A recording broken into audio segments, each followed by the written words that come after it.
ሳትማር ዲያቆን ስለሆንክ ብቻ ነው ሄደህ የምታጠምቅ የነበረው ማለት ነው። እውቀቱ አልነበረ። እንደዚህ ይላል። እግዚአብሔርም ሙሴን እንዲህ ብሎ ተናገረው፣ ለእስራኤል ልጆች እንዲህ ብለህ ንገራቸው፣ ሴት ብትገረዝ ወንድ ልጅም ብትወልድ፣ ሴት ልጅ ብትገረዝ ወንድ ልጅም ብትወልድ 7 ቀን 7 ያዙ 7 ባትገባ መጀመሪያ ንስሐ ካልገባህ እኮ ታዲያ ምንድን ነው የምታደርገው? ንስሐ ባትገባ ኃጢአት ድነሃል። ኃጢአት ሰርተሃል። ንስሐ ሳትገባ ብትሞት ትድናለህ? አድንም ምን እኔ ንስሐ ሳልገባ ምውልበት የለኝም። ንስሐ እገባለሁ። መልስ መልስ። አይነቀ መልሱ መልስ። አንድ ሰው ድኖ ኃጢአት ሰራ፣ ኃጢአት ሰርቶ ንስሐ ሳይገባ ቢሞት የዘላለም ሕይወት አለው የለውም? ኃጢአት አታድርጉ። እኔ እንግዲህ ወንድሞች ሆይ ኃጢአት አታድርጉ ነው ቦርናጌን። ጥያቄው እኮ ንስሐ ትገባለህ አትገባም አይደለም። ኃጢአት ሰርተህ ንስሐ ካልገባ ብሞት ትድናለህ አድንም ነው ጥያቄው። ወደዚያ አታድርገው፣ ቀጥታ መልስለት። መጀመሪያ የዘላለም ሕይወት አለህ ብሎ ያለኝ ጌታ ትድናለህ አድንም፣ ብትሞት ትድናለህ አድንም። ወራፕሜ እኔ እድናለሁ ብዬ ነው የማስበው ወዳጅ ወንድሜ። ኃጢአት ሰርተህ በሞት ኃጢአት ሰርተህ በሞት አዳምጠኝ፣ ቆይ እንጂ አዳምጠኝ። ካልቪኒስት ይላል ሰው ሆኖ ካልቪኒስት ኃጢአት ሰርተህ ብትሞት ትድናለህ። ኃጢአት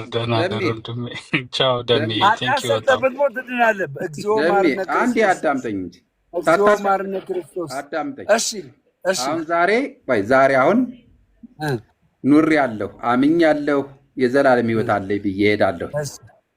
በአጋጣሚ አንተ የምትለኝ እየሄድኩኝ እያለሁ በስልክ ወይም ያየ የተመኘ አመነዘረ ስለሚል የወንድሙን የሚጠላ ነፍሰ ገዳይ ነው ስለሚል የተመኘ በሚለው ሰዓት ላይ አይተህ የሆነ ነገር ስላየህ ተመኝታል።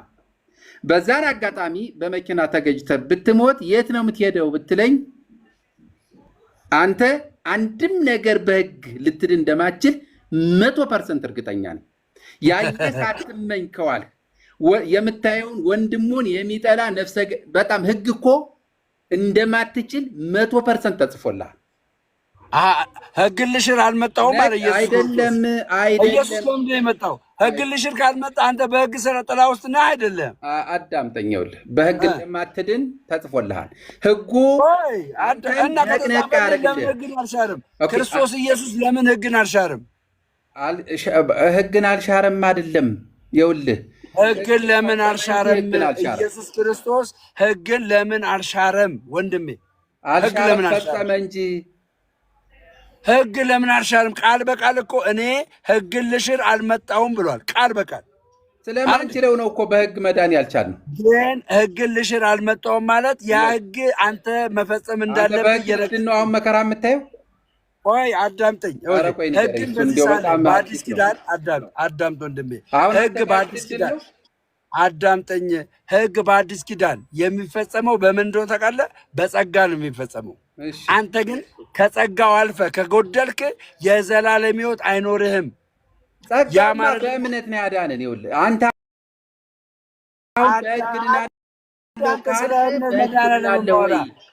ስለ እምነት መዳን አለ መማወራ ስለ ዳነ ሰው ነው መማወራ። የዳነ ሰው ሕግን የማይፈጽም ከሆነ የዘላለም ሕይወት አይኖረውም። ሕግ ደግሞ ሊፈጸም የሚችለው በምንድን ነው? እኔ እያወራሁ ያለበትን ትሆን በደንብ ተረዳህ ይመስል። አሁን አታስቀይስ። ይህን ትእዛዝ ባለመፈጸም አላስቀየስኩም።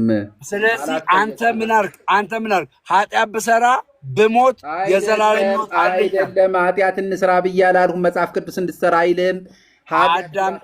ቅድም ምንድን ነው ያልከው? ልጁ እኮ ደንግጦ ወረደ። ምንድን ነው ያልከው? ኃጢአት ብሰራ ብሞት የዘላለም ሕይወት አለኝ ብለሃል አላልክም? እሺ አዳምጠኝ።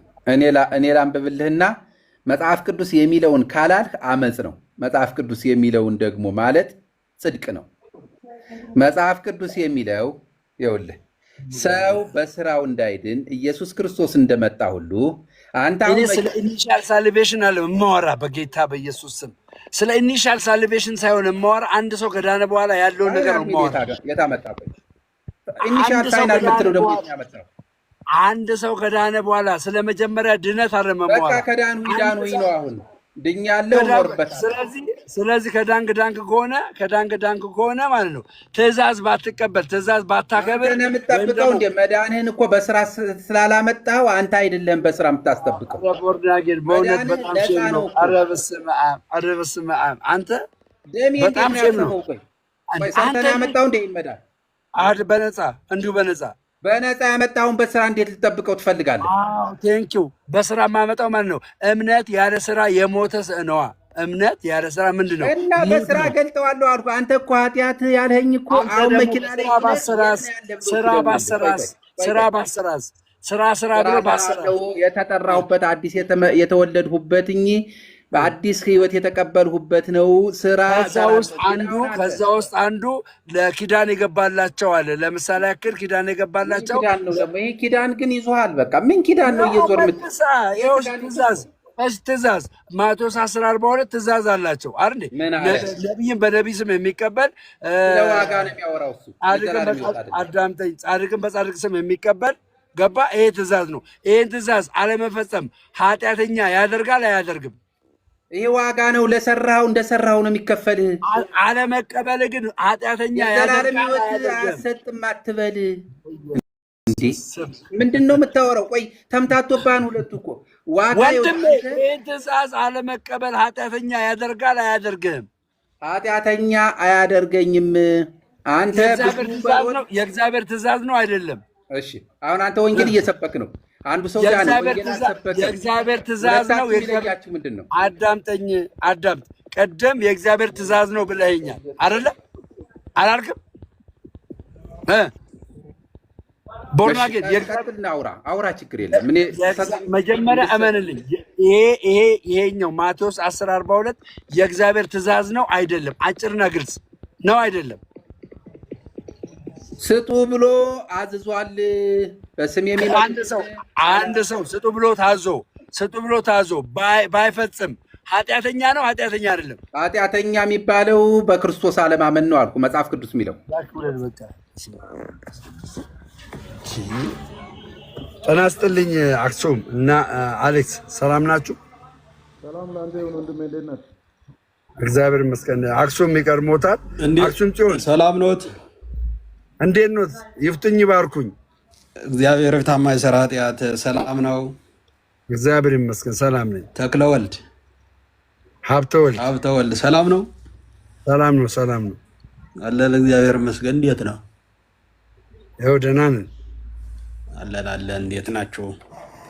ሰላም ነው እግዚአብሔር ይመስገን። ከታችም ያላችሁ ተከታታዮች እንዴት ናችሁ? ሁላችሁ የእግዚአብሔር ልጆች